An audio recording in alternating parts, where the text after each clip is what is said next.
след рекламите! Да чуем следващата загадка на Ники Кънчев към вяра, надежда и любов. В кои филми понякога се използва уточнението? Всяка прилика с действителни лица и събития е случайна. Игралните. Защо се слага това нещо? За да не намразим героя. Точно така. Всяка прилика с верния отговор е случайна. За да не намразим героя.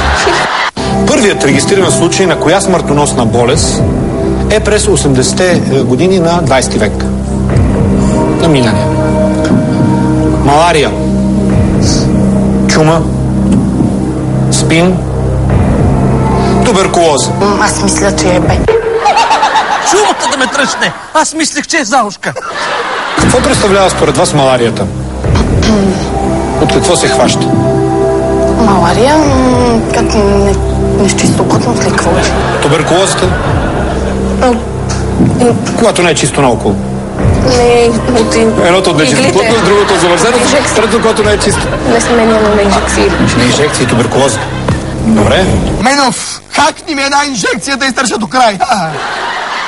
Защо мрънкаш? Виж каква кристална логика имат момичетата. Коя част на речта означава действие или състояние на лице или предмет? Съществително име. Глагол. Прилагателно име.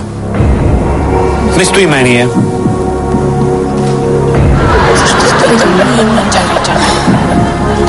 Какво е прилагателно? Прилагаме име. А ние прилагаме следващия бисер. В изречението Любов спечели голямата награда от Big Brother 3. Кое е съществителното? Спечели. Кое е глагола? Голямата награда. Голямата награда е глагола. Добре. Прилагателното кое е?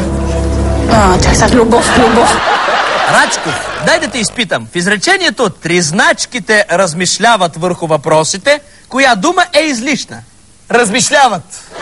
Когато последната книга, която са прочели. 9 негърчета на Агата Кристи. За кое същество се твърди, че е превзело цялата планета от високите върхове до най-голямите дълбочини?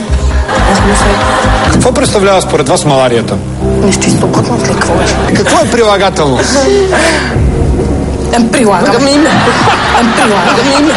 Ум царува, ум рубува, ум Big Brother печели.